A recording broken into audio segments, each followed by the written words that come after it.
Hello, everyone, and welcome to the first webinar in the 2023 Faculty at Home series at Middlebury.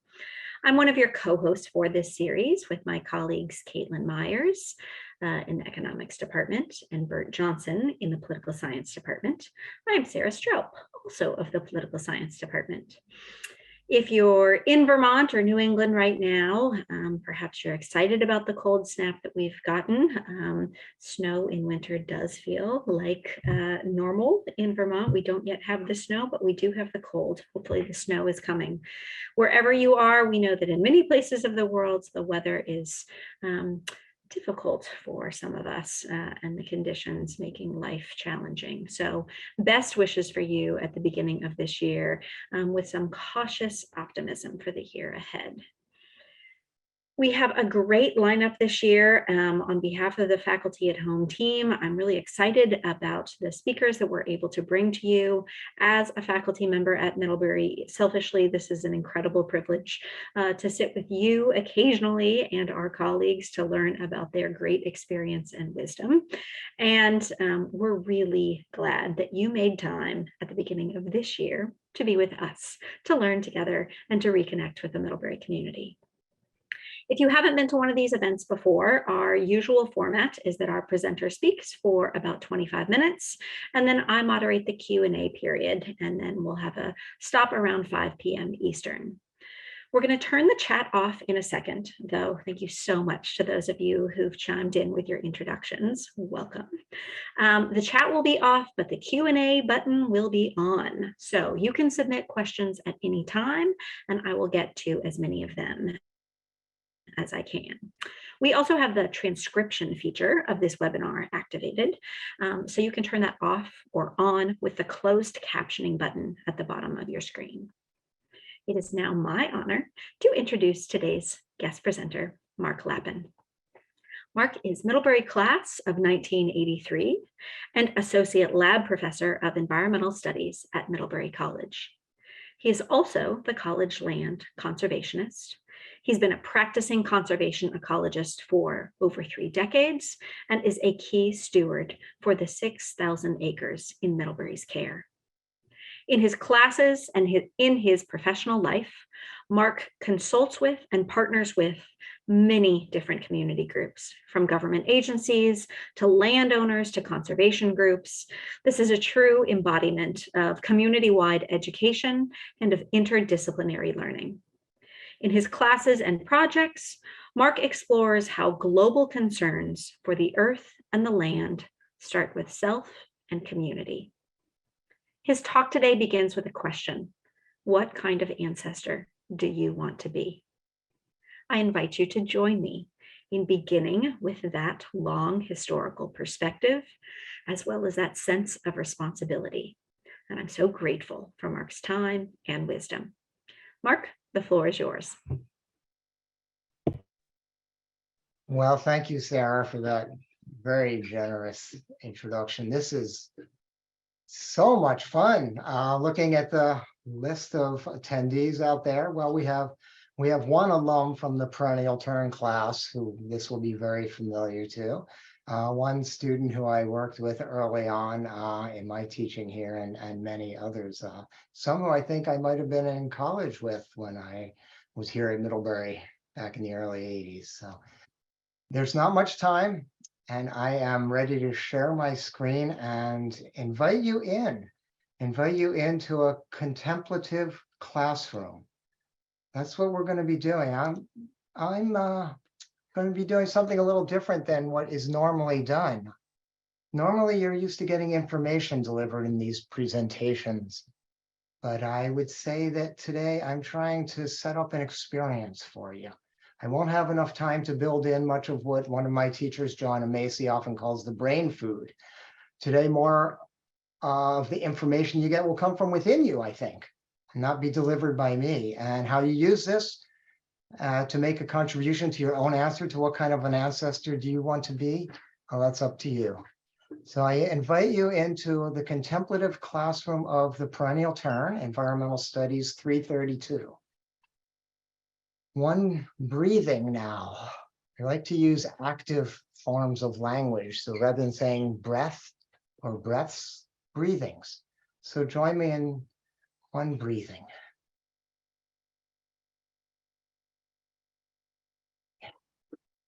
Please arrive in this space.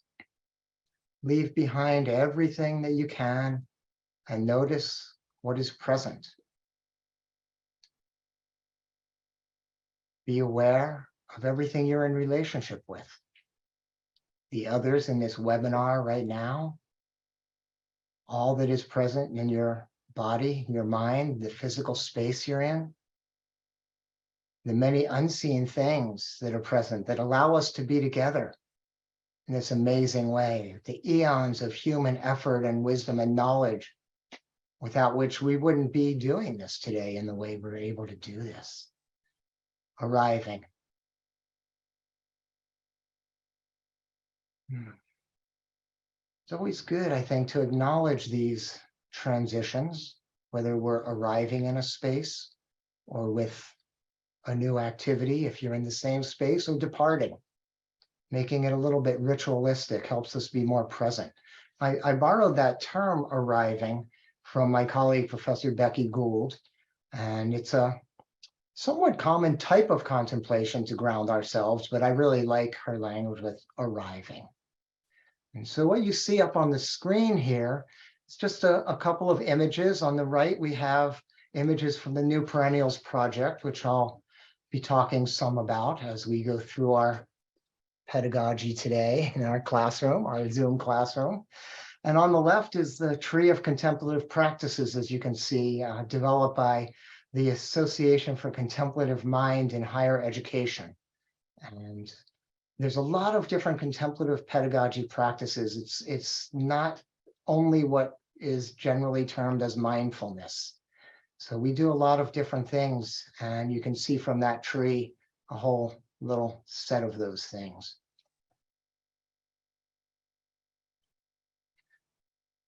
We exist within a world of relationships, world of interrelating, if we put it in active terms. Many of the sciences, contemporary physics, ecology, biology, and many teachings that aren't generally considered sciences acknowledge this. We exist in a relational world. Thich Nhat Hanh called it interbeing, and you can see there one of Thich Nhat Hanh's most famous quotes. You see on the left of the screen, someone who we teach a bit about in our mashup of content in the perennial turn class, Lynn Margulis, one of the 20th century's amazing biologists who elaborated deeply on symbiosis, interdependence of cells and free-living organisms that became their organelles. And we're learning more and more about this in the natural sciences, in the radical interdependence of all phenomena, the amazing types of communication among all sorts of more than human beings. It's said in many ways in Western philosophies also, someone who I learned from my friend and colleague Bill Vitek, who I'll acknowledge again in a moment, philosopher Feivelman, James Feivelman, the smallest human isolate is a culture, not an individual. And we can't isolate culture from place and from the whole of the ecosystems in the ecosphere. So I'll ask you, as this is a bit of a questioning webinar, how important is it to hold in your mind and in your heart the awareness of all this interrelating that is actually our symbiotic being? I'd like to continue with some gratitude to those who organized this event. Thank you. This is really wonderful. Pleasure to be here. To the New Perennials Project funders, they've allowed me and about 80 students to explore these questions of perennial thinking and being, especially to my key New Perennials at Middlebury colleagues, Bill Vitek and Nadine Cantor, who play immeasurable roles in the co-creation of exploring what you'll be hearing about today, and our new colleague, Lisa Winkler, as well. to Wes Jackson and the Land Institute and my Ecosphere Studies colleagues. They are key people in getting these ideas going in a project kind of way that we now call the New Perennials Project.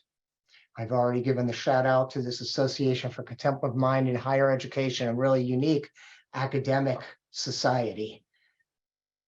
Also to many teachers whose presence and wisdom is alive within me. They are mostly all ancestors now, many of them still living also, but they're present also.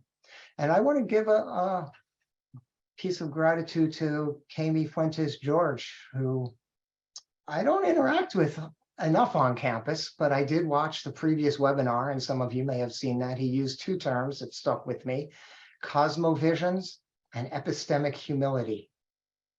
And cosmovisions, I've heard that term. I don't use that language, but it fits in very much with this kind of perennial thinking that we're working with. But this term epistemic humility, I think that is fantastic. I don't know, Kami, if you were the one who coined it or not, but as I reflect on what I do in contemplative pedagogy and in the perennial turn class, it breeds, it helps us cultivate this epistemic humility. So thank you very much. What we'll be doing is couched in the terms of a perennial turn. So this New Perennials Project has a set of experiments generously funded, and the Perennial Turn class is the one that is taking place in a college course within the institution we already have. The Perennial Turn, as you can see on the screen, is a placeholder. It describes ancient and recent ways of knowing that point to alternatives in agriculture and these discoveries in cosmology, quantum physics, evolutionary ecosystem biology, system science, more. So I say there's a real mashup in this class. We bring in so many different types of knowledge and understandings. And we acknowledge in these perennial thinking ways that the universe and Earth are alive, creative, co-creative, I like to say, emergent, long-lasting, and diverse in ways we can't imagine. And I feel like our ancestors have known this for thousands of years and honored this sacredness. And so that's part of contemplative practices too, honoring sacredness. So I mentioned teachers. That brings to mind lineage. Here comes first, maybe our second contemplation, we arrive, but we all have influences. We are interbeings. So one of the activities that we've worked with in Perennial Turn class is working with lineages. We need to use our imagination here since we're in this virtual world of Zoom. I can't see any of you. It's definitely a little bit weird, but I'm picturing you, and I'm picturing you all with a piece of flip chart paper in front of you, a large piece of paper. So imagine along with me, and I like to use my hand actually as I do this. Draw your own body's silhouette on that piece of paper. It's not about artistry. Get it down and think about what lineages you carry within you. Without ancestors, there are no lineages. What has influenced you? Which ancestors, which living beings, which lineages do you build upon and hope? So I ask you now to, on your imaginary piece of paper, notate, sketch, write down those lineages. Intellectual lineages, familial lineages, heart lineages, they are all within you. They're all part of our perenniality, I might say. So I'm going to write a few down here. Hope you do this with me. Don't ruminate on it, just get it down.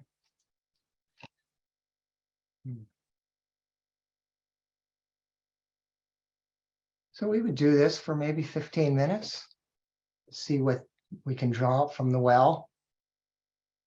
Look down at your paper, look at these lineages. I'd like to share it with you, have you share it in small groups, which we don't have time to do, of course, and can't do it unless we have all those breakout rooms, but the sharing would be a big part of it. But reflecting on those lineages, those ancestors. And one of the things I'm going to end up with a lot of lessons I've learned, or a few of them, but one of the things I've learned is the college students, the 20-year-olds are really reflecting on familial lineage. You parents out there will be happy to hear that. they're just starting to develop intellectual lineages and heart and spiritual lineages that they'll carry with them and hold throughout life. But many of us who have more decades, there are so many influences, and we choose which lineages we want to walk with in life, cultivate and build out more. So now breathe in your lineages, breathe them out. And now shake out your arms and legs. We're going to transition here. A good way to reset. Whatever you like to do, shake it out, blink a few times. We're going to move on to agriculture for a moment. There's not a whole lot of agriculture in this talk, but the thought systems that have developed from our agricultural system are really what underlies this project that the Perennial Terran Course is part of. So 10 to 12,000 years ago, our ancestors in numerous places around Earth began the practice of cultivating foods. By 5 to 6,000 years ago, the growing and storing of these energy-rich foods had become the main way that we humans had fed ourselves in many places of the world, many places.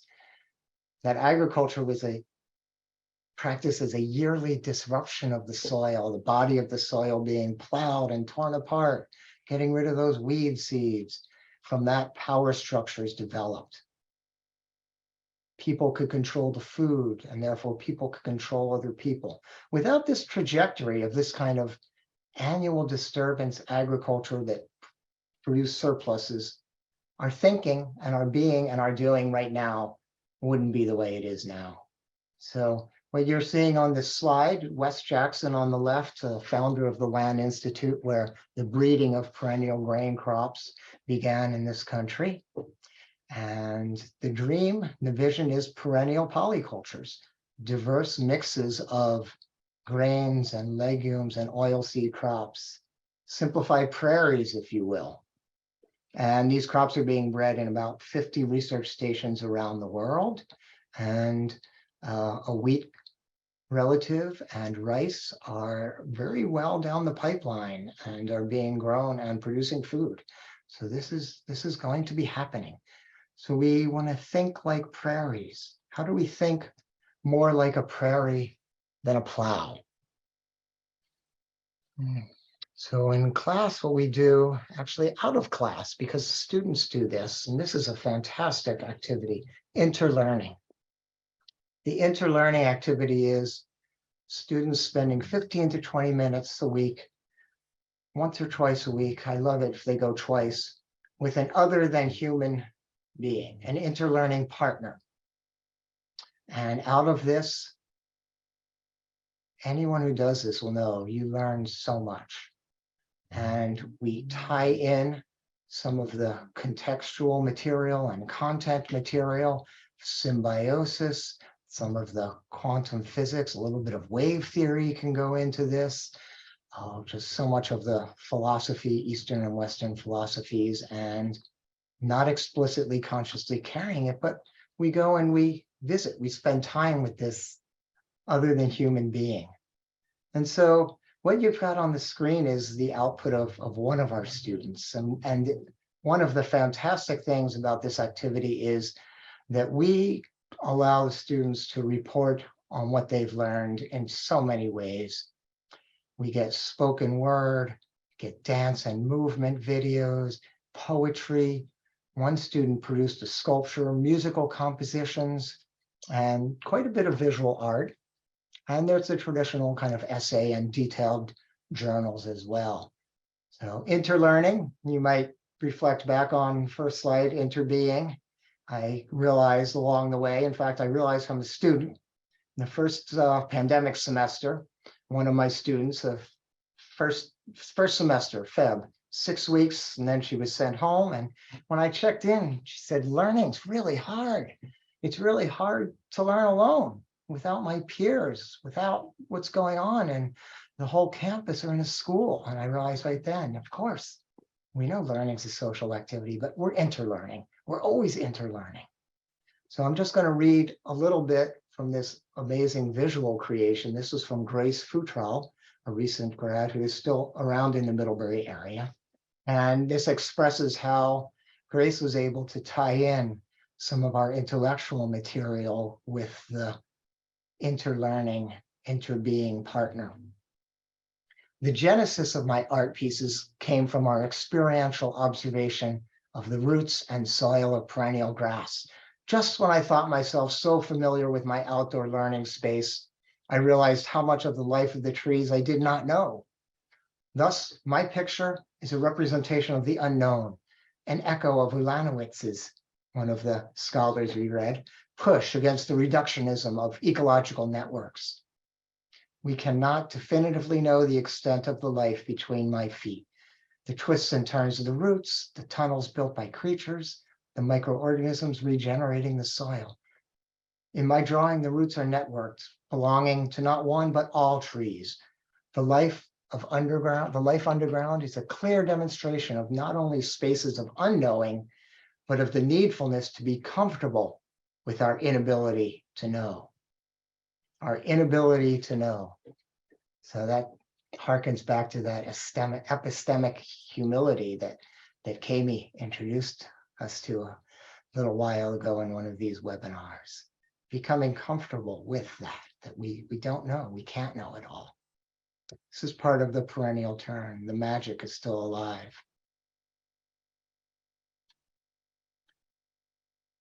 Now, I'm going to not fully close because I'll have a closing slide, but envisioning. This is a big part of what we're trying to do, because it's really all imagining how this food system that many around the world are trying to develop, diverse perennial polycultures, how this can influence our human institutions. In the New Perennials Project, we think of these different spheres of teaching and learning, education, if you will. I prefer to say teaching and learning, more active. Food systems as a whole, sacred practices that faith-based communities and others use all around the world, healing arts, creative arts. These are our spheres of societal institutions that we work explicitly with. So how might these institutions actually be different? How might our ways of being be different if we didn't practice an agriculture that tore apart the soil every year? And I don't need to go through the list of all of the adverse effects of that. We all know many of them, if not all of them. What would our thought systems be like? What would our social structures be like? That's what the perennial turn thinking is all about, trying to imagine it. So we need to envision.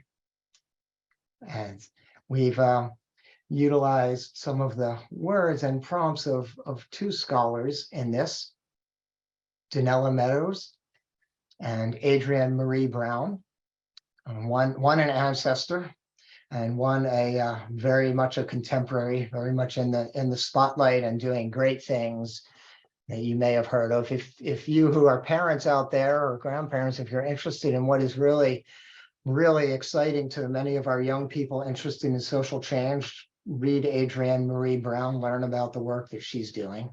If you really want to get into systems thinking and how systems thinking really can operate in society, Danella Meadows is a great start of that. So we've got some reminders before I send us off on our creative visualization envisioning. Take the societal social risk of displaying not our skepticism, but our deepest desires. This is from Danella Meadows. Not being able to see something in a vision may be as meaningful as seeing something. Don't push, don't worry, don't try to figure it out. A lot of this is not intellectual thought, envisioning. Relax, trust yourself, and see what happens. And reminders from Adrienne Marie Brown. Well, she reminds us something that she loves, creating more possibilities, this being her favorite aspect of emergent strategy, working towards abundance, creating a world. We're creating a world we've never seen. We have to use our imaginations. We have to envision it. And also, when we get into the world of colonizing and decolonizing, our imaginations have been taken away from many of us in the colonizing practices and histories, and reclaiming who gets to imagine in a given geography is a part of that. So now let's go back to what kind of an ancestor do you, or I should say, what kind of ancestor do I want to be? We can all repeat that question to ourselves. What kind of ancestor do I want to be? And now, if you're comfortable with it, close your eyes. Otherwise, just cast your vision down into a soft gaze, taking a few deep breaths, feeling your body where you are in your chair or standing as it is, and using your full, uniquely human animal body, mind, spirit, being very sensual, tactile, olfactory. So imagine yourself as that ancestor you want to be. Imagine yourself waking up in the morning. What's it feel like? Who is that ancestor? How are the descendants and those who have carried on the lineage seeing you? What kind of ancestor do I want to be? Picture it now.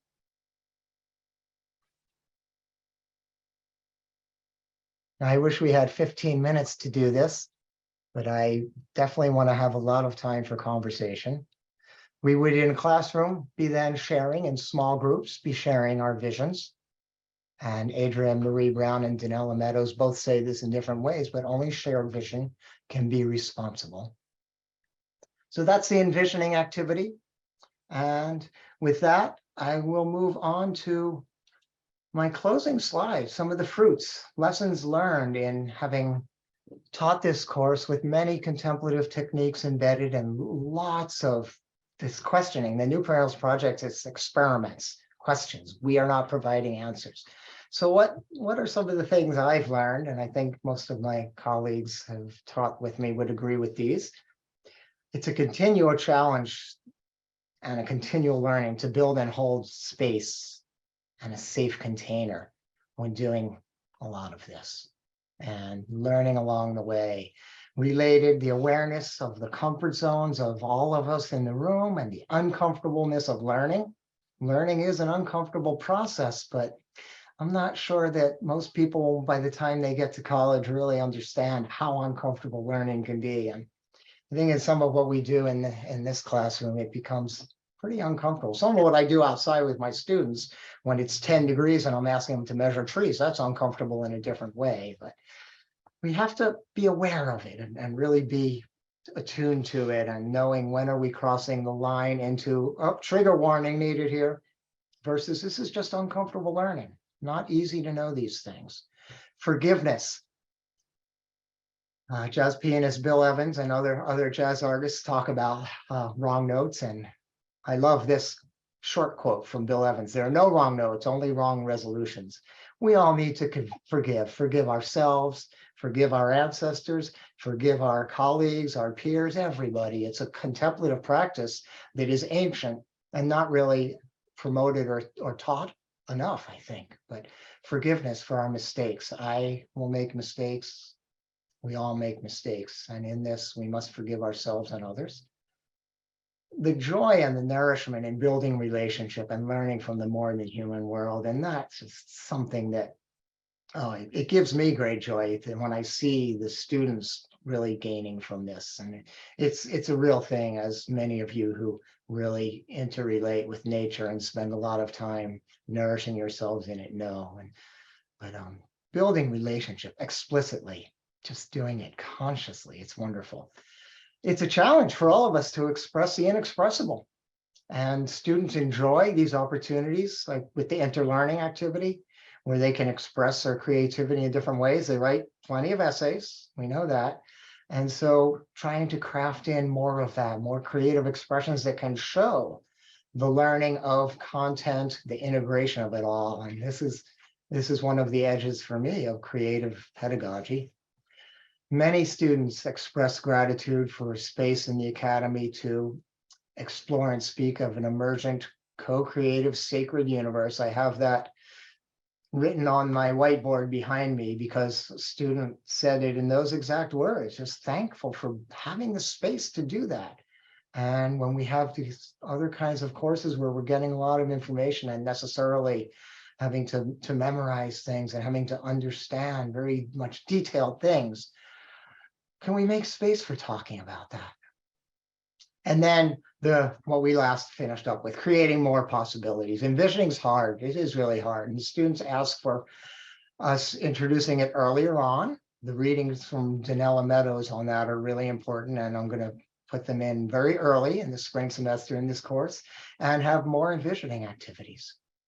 And so with that, I am finished. I'm going to finish up and stop sharing my screen and go back to Zoom world here.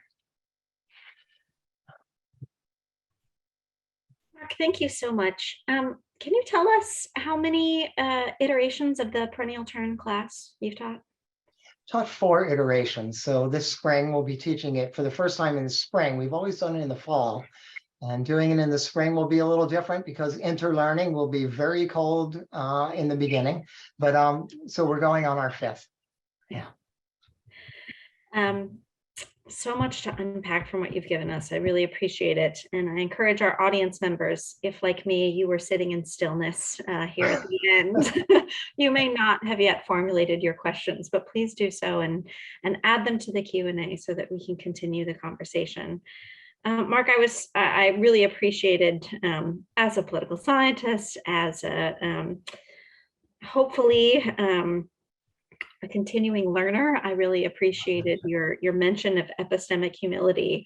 You and I have talked a little bit about the conflict transformation work that we're doing at the college, and it strikes me that often the call to be humble is directed outwards, right? And I think maybe that's what you were speaking to with the skepticism at the end, right? That we think that there are problems with other people's ideas or other visions.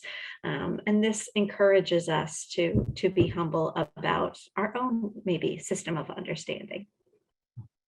Yeah, and skeptical of our own dreams and visions too. I think that's what Danella Meadows is getting at. Actually, the essay we read, it's actually a talk that was a transcript of a talk, but at an environmental conference, trying to get scientists to envision, and the pushback that she got from that of the skepticism. No, we have to develop policies. We have to get instruments and tools. She's like, no, we need to envision what we want before we can have tools and instruments that can move us there.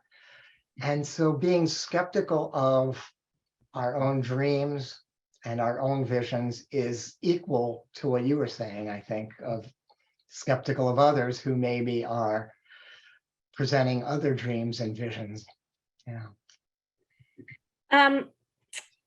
One question came from your discussion of these perennial crops and polycultures, and as I'm learning about those, I'm thinking about your first slide and the image, the tree of contemplative practices, and I think on the lower right was the importance of ritual and maybe expressions, cultural practices. I'm thinking about how so many of our rituals may be tied to agricultural seasons in the kind of traditional annual agricultural cycle. And maybe this is in line with that project of envisioning. But can you tell me whether there are some ideas about what rituals would look like when they're not tied to a growing season, right? That process of creating community meeting, what is it centered around if it's not the harvest, right? If it's not the planting? Yeah, that is interesting, Sarah. I haven't thought about that explicitly. I would sense, I'm certainly no expert on this, but I would sense that those seasonal rituals, they're related to cycles of earth, cycles of nature and ecosystems. And agriculture has to work with those cycles. Agriculture is a partnership of humans and the more than human world, and having bred and manipulated and controlled small pieces of that. Yes, so I think cultures and societies where there's still a lot of wild foraging and gathering done and hunting certainly have rituals and seasonal festivities that are focused on those things. So, but because I think what you bring up is so germane to this point of thought systems, the way we think, the way we are and walk through the world and do is so much a result of the way we grow our food and what we've needed to do to grow our food for all the people that are on Earth now more and more intensively.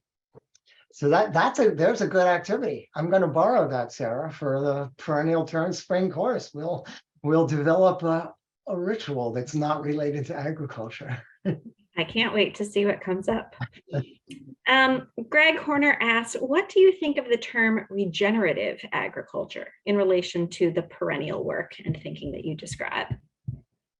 Great question. I've definitely adopted that language of regenerative agriculture and regenerative culture more than sustainable agriculture. One of the interesting things about regenerative agriculture particularly is there's no one accepted definition or even three accepted definitions of it, which I think is wonderful.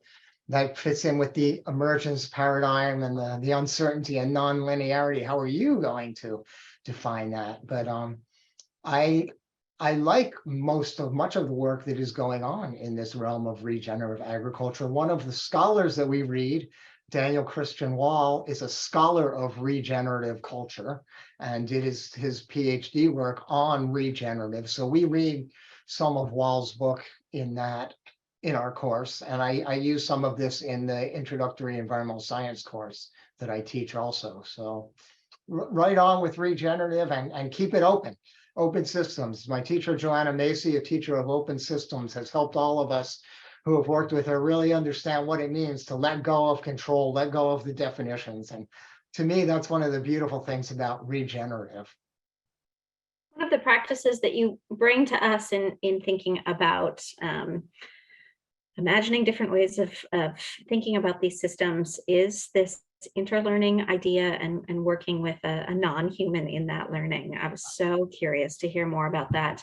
Carolyn Kubler also is curious. Could you tell us more, maybe give us an example of what it looks like? I wonder, Mark, if you could talk about your own experience here and how you find a space, a place, a relationship that generates meaning for you. Oh, great. I love the way you phrase that. And thank you, Carolyn. Glad that you're in here on this Zoom. So I vow every semester to do the interlearning along with the students and don't succeed all the time as much as I like. In fact, I don't succeed enough at all. But I had chosen one semester a group of asters that grow right outside our house. It makes it easy. It's right outside your house. I can't miss these. When I'm washing the dishes, they're right in my view when I come into the house. And so being with them inside and out, watching them change. What we do in this activity is give prompts each week. So one week, the prompt will be really more about touch and the sensation of touch. Another week will be sense of smell. And so we go through the 5 senses, but not only that, one of the readings that we did in one iteration is a book called Marriage of Sense and Thought. And thank you again, Bill Vitek. He's such a main influence on me and my teaching in this course and a lot of my thinking. But in that book, they elaborate on the somatic sense and the kinesthetic sense, our sense of our bodies in space, the sense of our body internally. And we work with that too. So going out, being with your interlearning partner, and what are the sensations within myself? And then how might I feel different about the space around me? More of that kinesthetic, proprioceptive sense. So those prompts are really important to it. I don't know if I'm exactly answering the question, but I'm giving more detail on this. Another really important thing, and one that came from the students, is sharing it. I think after the 3rd time, students said, we want to share this with our friends. In fact, they did, many of them. It's like, oh yeah, we need to build that in. I had a ritual closing saying goodbye the last week built in. I said, oh, so the last week or the penultimate week, share it with at least one friend. You take them there. And so you're all interlearning together. it opens you up. One student last semester, there are skeptics in this, believe me, you can probably figure. And she was writing, they were writing about I didn't think I could learn anything from a patch of grass. Boy, was I wrong.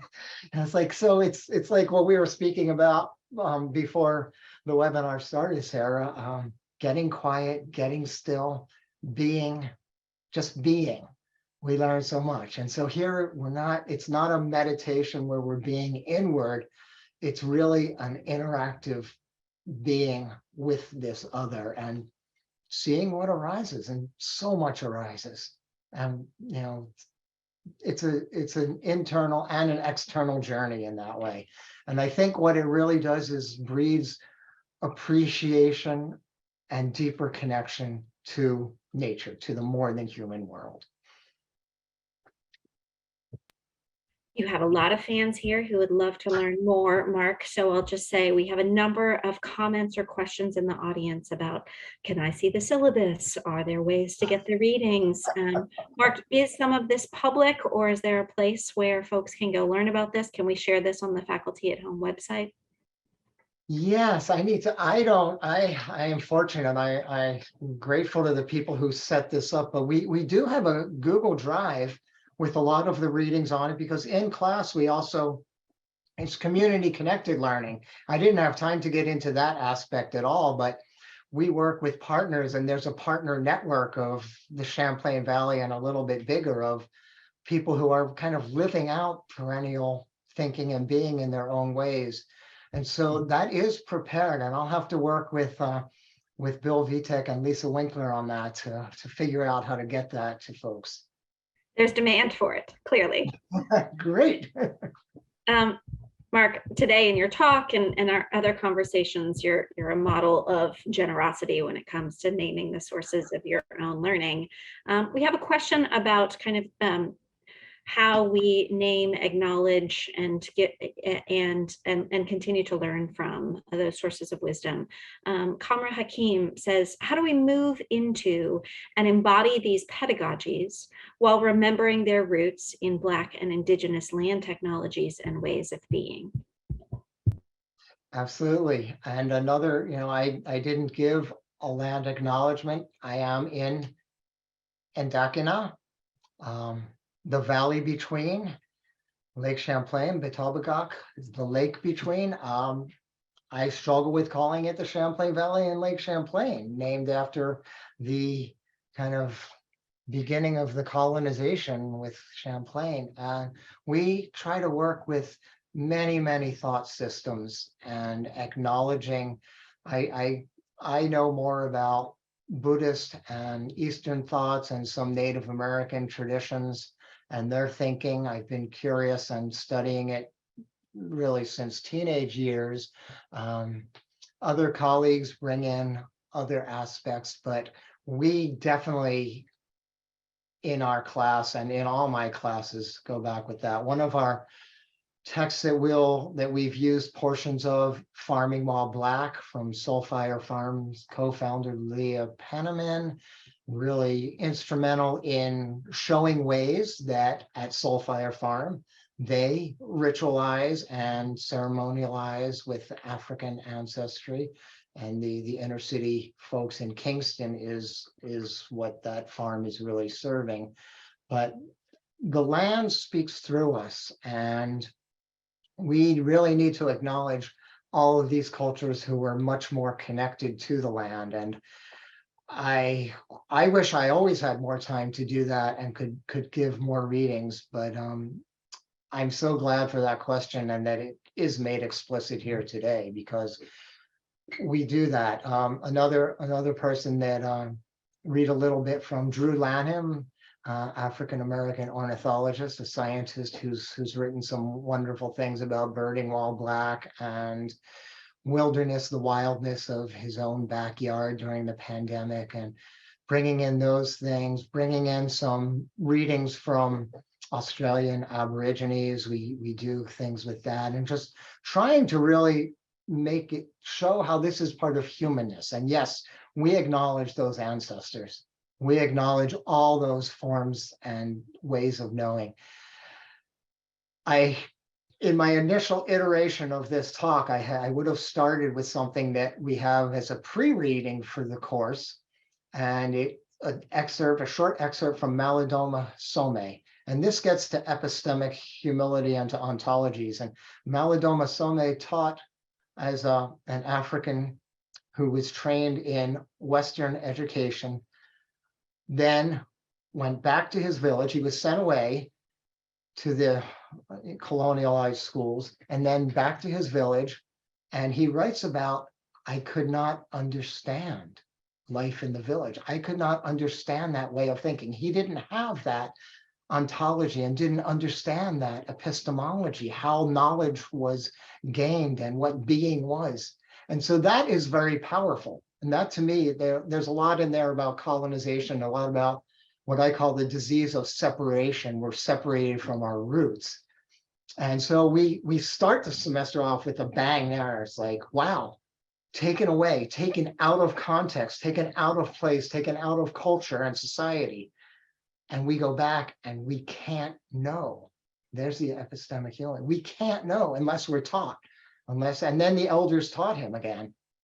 And then they sent him away. And they said, Malidoma, your work in the world is to bring this to the West.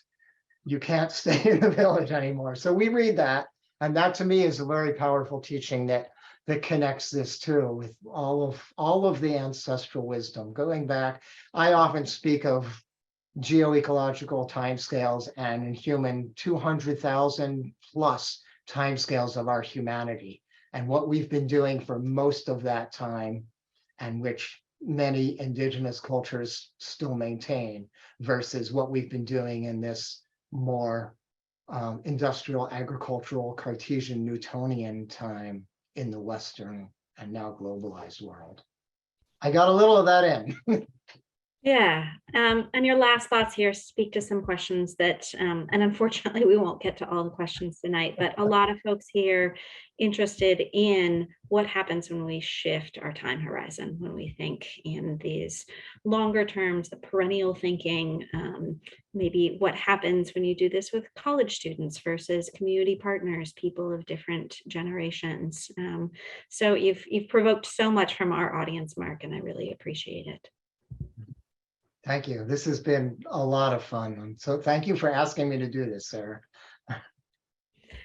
What a wonderful way to start 2023 at Faculty at Home. Thank you to Mark Lappin, and thank you to all of you for being here for this experience and conversation. Our next speaker in our series is history professor Joyce Mao. Professor Mao will explain how changes in US foreign policy after the advent of the Chinese Communist Party in 1949 have informed contemporary American conservatism. That talk is in a couple weeks from now. We have many more coming for the spring. We hope that you'll join us again as we continue to learn together. Thank you, Mark. I leave today with a deep breath inspired by this conversation. Best to all of you for the year ahead, and see you again soon. Bye-bye.